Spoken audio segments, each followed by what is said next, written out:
Well, hello, DCO Nation, and welcome back to another DCO Live. It is Thursday night, and I think all the rain has finally passed. Boy, it got crazy there for a little while. Man, we had some heavy rain. But let's see who's all on here. Heath, you're on. Good to see you, buddy.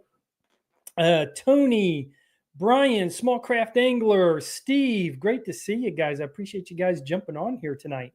Remember, if you guys got any questions, throw them up there into the chat box and we will get to them.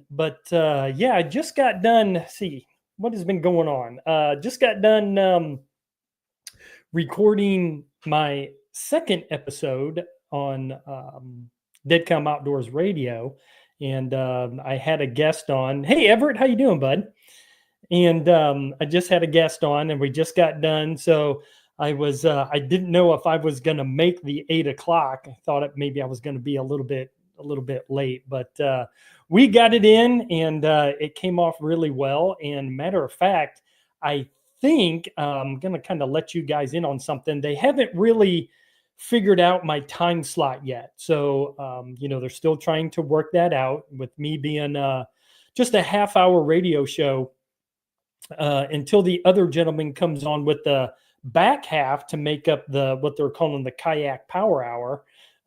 As soon as he is up and ready to go, I think it'll be a little bit easier to slip in 2 half-hour shows. So not exactly sure when it's going to air. I'm hoping next week, but I think the first episode that I recorded, I may punt that. I don't know if I'm going to let that one out. The one that we just got done doing tonight is really a lot better than that first one that I did. The first one, it was just, me talking to the camera, and, that's not the style that I do. So, having a guest on and having the back and forth is more my style that I can bounce things off of. So, so check that out. And again, once that drops and I get the time slot, I will throw it up on Instagram and Facebook so that you guys can catch it. But even if I'm not on, head over to the Outdoor Radio Network. It's they got some great programming on, with Captain Bob and Captain Jonathan Moss, who he interviewed me, which will air on Monday at 11 o'clock. So you guys can check that out. We had a great conversation last week. He's a super nice guy. I mean, extremely knowledgeable. He is all over TV and YouTube and the radio. He's got his program, The Captain's Log, on Waypoint TV, and on the Discovery Channel actually picked him up. So he is all over the place. It looks like John and Russell and Daniel jumped on. How you doing, bud? Daniel, with Port City Kayak Anglers, I think you guys have got a tournament this weekend. So the rain is out. It looks pretty good. So I think you guys will be in pretty good shape. But appreciate you jumping on. But now with that's kind of all out of the way, I threw up for a topic tonight, kayak maintenance, because something happened to me last week when I went out fishing. After I got done, I got home and I was pulling the kayak out of the back of my truck, and I heard some water inside the hull of my kayak. And I was like, man, that is not good. I have never heard that before. So, of course, the first thing that went to my mind is I got some kind of hole in the bottom of my kayak. So what I did is I got my sawhorses out, got it up on there and laying on the ground and looking for any type of a hole on the bottom of the kayak, especially like the keel and the front of the kayak, because that will wear out first. How we land our kayaks either on, the shell or a boat ramp, that keel will wear down first, and that's usually where you're going to get your hole. Now, I don't have a keel guard on, which I need to get, and I think I'm going to go ahead and get one and put one on here in the next couple of weeks. So, so that I don't get any type of a hole. But After I got done checking out the bottom of my kayak, I never found a hole. The bottom looked really good, other than some what we call oyster scarring, the little scratches from the oyster beds after we, cruise over, get a little close and, nip up that oyster bed. There were no holes. So I started kind of looking around my kayak, and I have a hatch underneath my seat. It's not the one up front where I carry like my baits and my fluorocarbon and stuff like that. But that hatch was open. And when I'm pedaling in the inlet, that hole where my pedal is, water will slosh up onto the deck of my kayak. And it was washing up and getting in through that back um, hatch back there. So I got that locked down. I went back out and never had an issue. So that's what it had to have been. Everett, you said that you've had cracks around your scupper holes. And yes, I know a lot of guys who have had cracks around the scupper holes. And that's one of the areas that I did check, was to make sure that there were no cracks, around the where my pedals go, or around the scupper holes. And knock on wood, I was good to go. So yeah, that's what it was. I left that hatch open. Um, a lot of times after I get done cleaning my kayak off, I'll kind of pop that hatch open, because a lot of humidity builds up in there, and you'll get condensation. So I'll just kind of prop it open and just let the air just kind of dry it out inside there. But right now that's pretty much what I'm thinking it is, because I haven't had an issue since then. So, but I wanted to kind of go over what I do, like at the end of the day, and kind of let me know what you guys do. After I get off the water and I get back to the house. Now, I'm the worst at this, because I don't do it every time, especially if I'm going out fishing like 2 straight days. I'm really bad at not hosing down my kayak. I'll just pull it out of the truck, let it sit, and I'll go back out the next day and then I'll clean it up. But I should be a lot better of taking care of this thing. It's definitely a big investment. And a lot of you guys who have the big Hobie PA14s, those things can get pretty expensive, and this care will really last, make your kayak last. But at the end of the day, what I usually do is I rinse off my kayak once with clean water, and then I'll use a desalt product. And this is the product that I use. So you guys who are watching right now live, it's from betterboats.com, and it's just a boat desalt product. And I put it in this little dispenser, hooks onto my hose right here. I fill up this little clear container, and then as I'm washing it off, it just siphons out of here, and it takes all of that salt off of my kayak. And I have been very impressed with it. About a year or so ago, I can't remember exactly, betterboats.com reached out to me, and they wanted me to test this product out. And I tell you what, I am not sponsored by them anymore, but I'm still buying the product. It's absolutely fantastic. You can feel the difference after you rinse it off with that desalt product. It feels new and clean. It's incredible.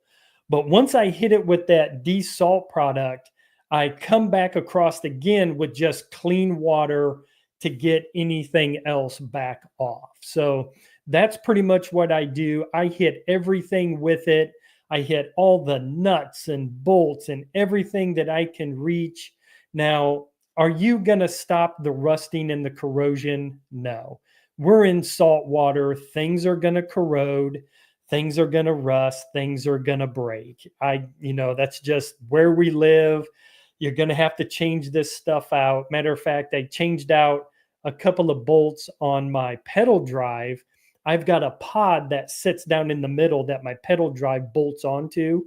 And those bolts, I always get stainless, but just like stainless, you leave them in salt water long enough and they're going to corrode and rust. They just do. Stainless, it'll eventually corrode. It just does. So I swap those out, and I always put on like a uh, oh gosh, now I'm having a brain fart. Anti-seize. Sorry, gosh, man, I'm not even thinking tonight. I put on anti-seize on all of my nuts and bolts so that I can get them right out so that they don't rust tight. And I usually change those out about once a year, but I pull those bolts and screws out about every 3 or 4 months and make sure that they're clean. I put them some more anti-seize and make sure that everything is still good. So once I clean off my kayak, then I hit my rods and reels and my pedal drive. I use the exact same method. I use clean water, and then I do the desalt, and then clean water again, and then I put them out in the sun, like up on my deck, and let them just kind of air dry and just let them go that way. Daniel just kicked on and said, I try and find a car wash as soon as I can when I'm leaving the boat ramp. I want to get the salt off my trailer as soon as possible. Yeah, absolutely. That's fantastic. And a matter of fact, I have thought about just running by one of the, self-serve car washes and just knocking it down real quick, with one of those. So yeah, that's absolutely. And then Brian, small craft angler, he says, I open both my hatches, wet vac any water, and then run a fan through the body of the hull for the rest of the day. I also like the boat desalt. It works well for sure. Yeah, I appreciate that. I don't run the fans, but that's a great tip. I'm sure, you could probably get the little bitty fans like off of Amazon, and and have those things blow through there and get all that moisture and humidity out of the hull of that kayak. So yeah, man, great tips there. Appreciate that, guys. I think I'll definitely look at getting some of those fans, and pulling the wet vac out too if I even hear anything rolling around in there. So, and then after I get everything all kind of washed down, cleaned up, then I store my kayak out of direct sunlight. So my kayak goes in my carport. The sun isn't beating down on it. The UV rays from the sun, they will hurt these kayaks. It'll cause the kayak to warp eventually. And then once you get a warp in that poly, it won't track right. It'll be susceptible to, stress cracks. They become brittle. That chalky look to them. The color fades on them. Yeah, just keeping them out of direct sunlight is really, really important. I've got a kayak rack that I have 2 other kayaks on that are inside my carport that I store, that the kayaks I don't use all of the time. My old Element 100, it's on the rack. And excuse me, somebody asked about the beer last week. Yeah, I'm going with a beer tonight. So, but yeah, keeping them out of direct sunlight is really imperative. And there are some products that protect from that UV, and one of them is called 303 Marine UV Protectant. You can get it on Amazon, and it's supposed to work very, very well. It's got, like, I couldn't tell you how many 5-star ratings.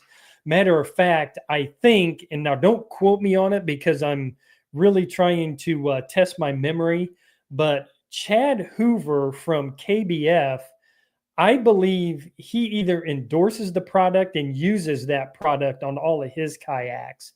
So, not that that's the end all be all, but just to let you know that there are products out there that you guys can use, excuse me, to protect your boats from that UV damage. So, I really wanted to touch on kayak maintenance because, boy, I tell you, hearing that water inside my hull, it really did freak me out. And I was like, oh man, you got to be kidding me. Am I going to have to, try to get this thing repaired? Or if it was a crack, in like a scupper hole, like Everett said, am I going to have to, retire this thing and, buy a new one or something? Because, I love the kayak that I have and I really don't want to replace it. So that really did spur that topic of kayak maintenance.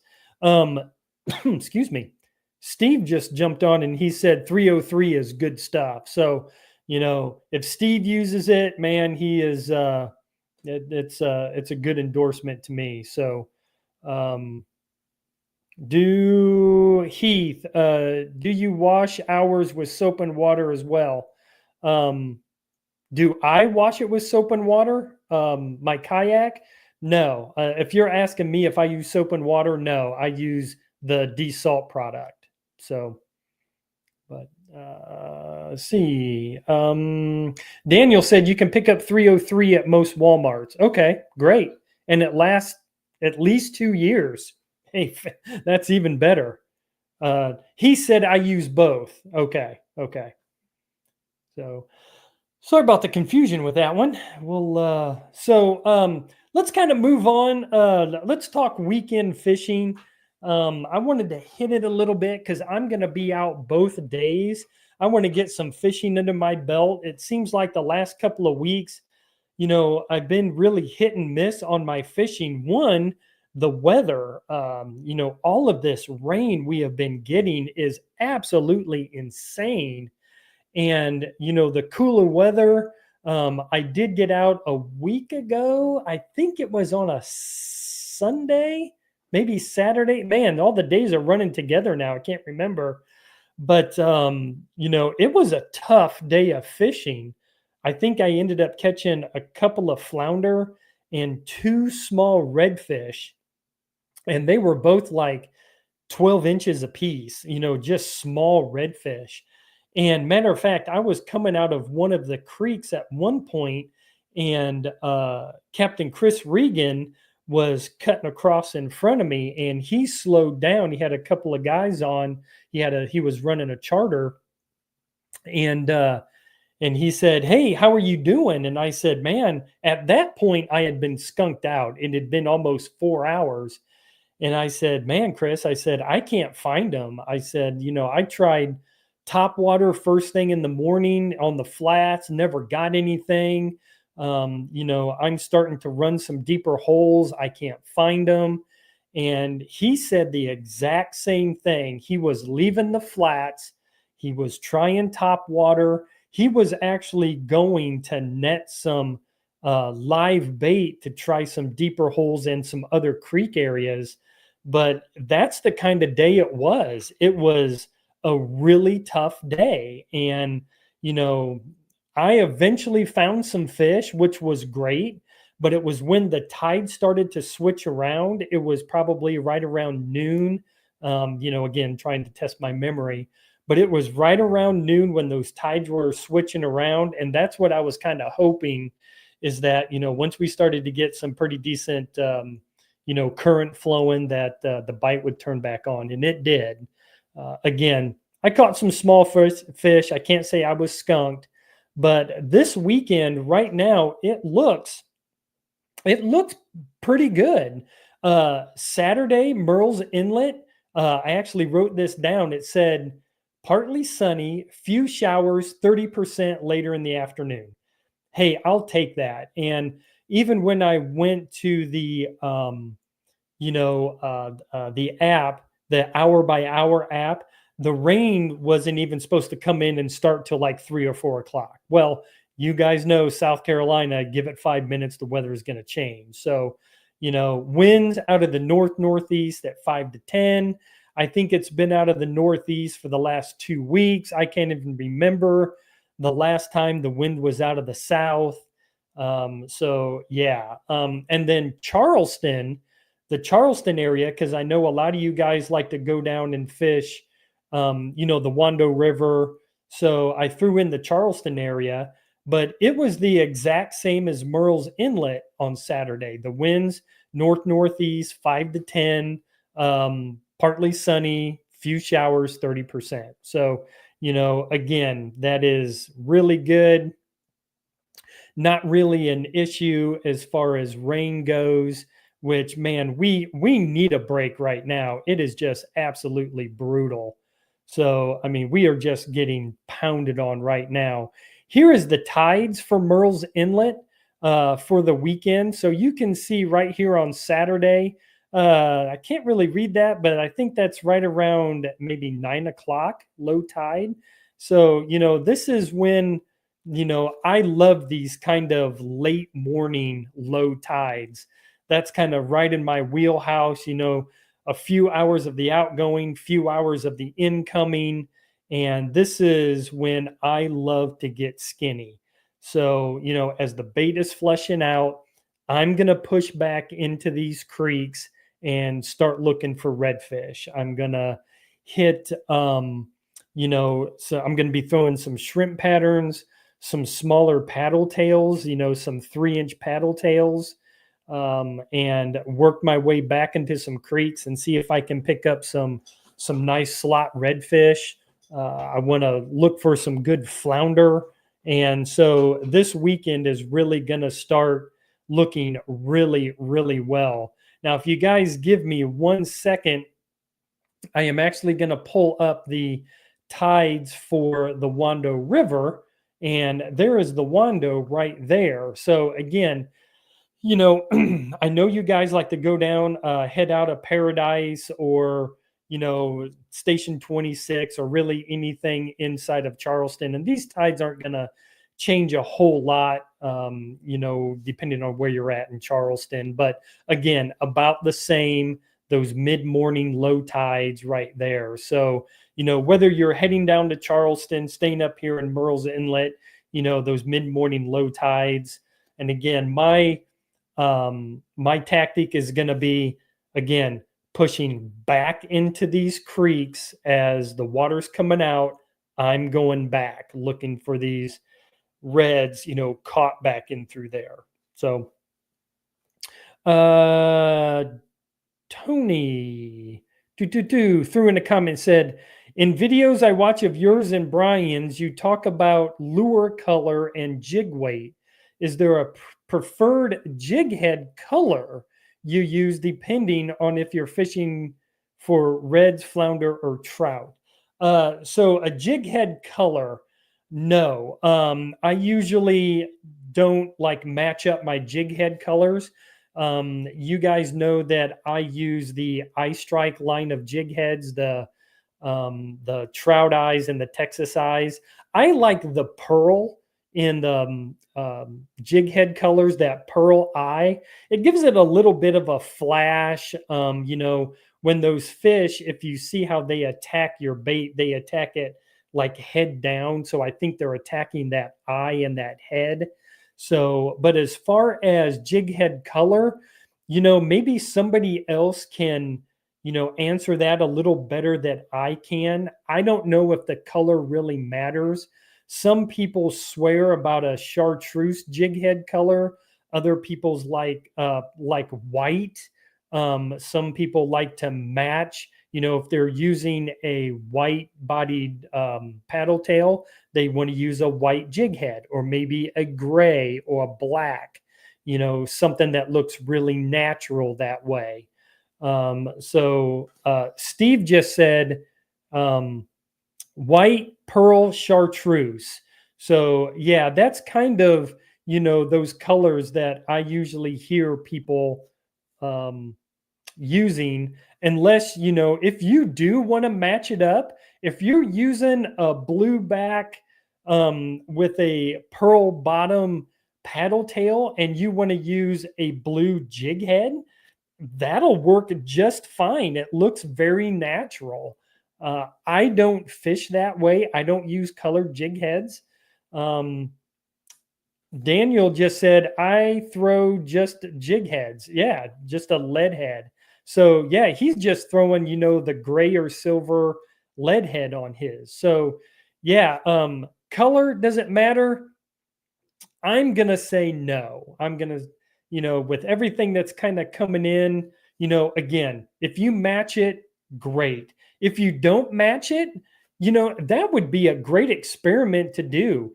Match up your jig head color with your paddle tail and then use a mismatch and see if you catch more fish. I don't know. I've never done it. Again, you guys see what I use. I show it right there on the screen. But yeah, I usually don't use a colored jig head.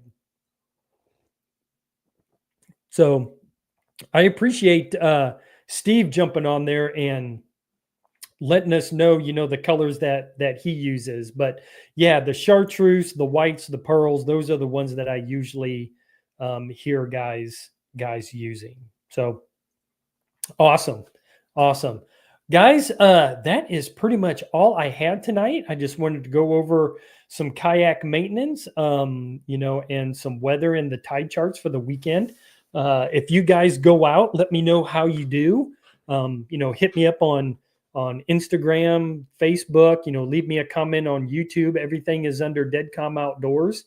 And again, go over to the Outdoor Radio Network, and I will let you guys know when my show drops. And also, go over there and catch Captain Bob with On the Hook with Captain Bob and the Captain's Log with Captain Moss and everybody that's over there. They're the talent's awesome. And then they throw me in. So it's going to go way down. No, I'm just kidding.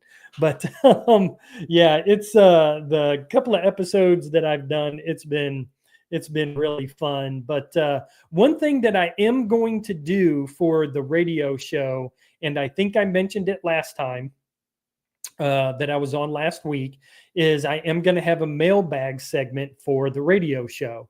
So if you guys have a question that you want me to answer on the radio show, go over to my Instagram account and just DM me there and leave me a question, and I'll throw it into the mailbag.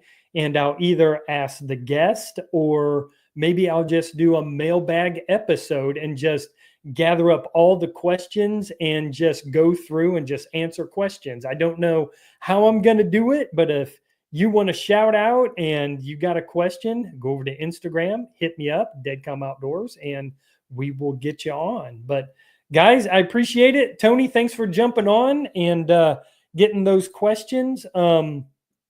And guys, I will be back next week. As I always say, same bat time, same bat channel. And remember, conservation starts with you. Release a fish for someone else to enjoy. Guys, if I don't see you out on the water, I'll see you right back here next week, 8 o'clock for DCO Live. Guys, have a great night.